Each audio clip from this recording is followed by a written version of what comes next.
अभी high school classes में आपका स्वागत है। टेम्पल आर्किटेक्चर में कल्चर में 2020 में क्वेश्चन पूछा गया था यूपीएससी में कि 64 योगिनी टेम्पल जो कि मोरेना में है, इसके बारे में कुछ स्टेटमेंट्स देखते हैं।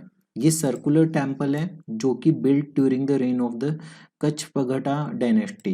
ये नाम अजीब से है, इस डायनेस्टी के टाइम पे ये टेम्पल आया था। It is the only circular temple built in India.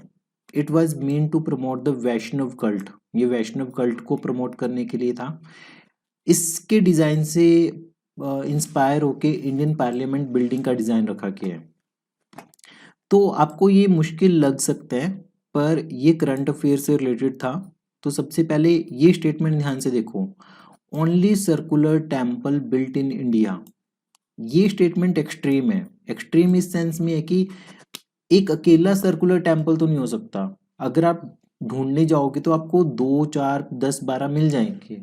तो स्टेटमेंट नंबर 2 गलत होते ही आपका आंसर मिल जाएगा, ठीक है, चाहे आपको नहीं पता था। और ये वैष्णव कल्ट को नहीं, शैवाइट कल्ट को प्रमोट करने के लिए था, ठीक है। तो ये 64 योगिनी टेम्पल है आपका। बेसिकली ये one of the rarest of the rare Hindu temple है इंडिया में। इसका सर्कुलर टाइप टेम्पल है, प्लान था। जो मोस्ट ऑफ द जो हिंदू टेम्पल्स आपने अपने आसपास देखे होंगे वो स्क्वेयर या रेक्टेंगुलर होते हैं, सर्कुलर नहीं होते वो, ठीक है। तो ऐसे 3, 5, 6 टेम्पल्स हो रहे हैं जो उड़ीसा में है, 2 उड़ीसा में है, 3 मध्य प्रदेश में है, ये आपको याद रखना है।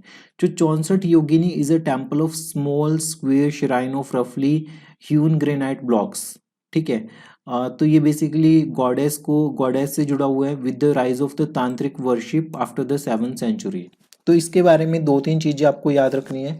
सबसे पहले कौन सी याद रखनी है कि इसकी लोकेशन एमपी में है। लोकेशन कहाँ पे है? मध्य प्रदेश में है। उसके बाद ये 9th सेंचुरी के आसपास बिल्ट हुआ था। कब हुआ था? 9th सेंचुरी के आसपास। जो प्रतिहार डायनेस्टी थी उसके किसी राजा ने इसे बनवाया था।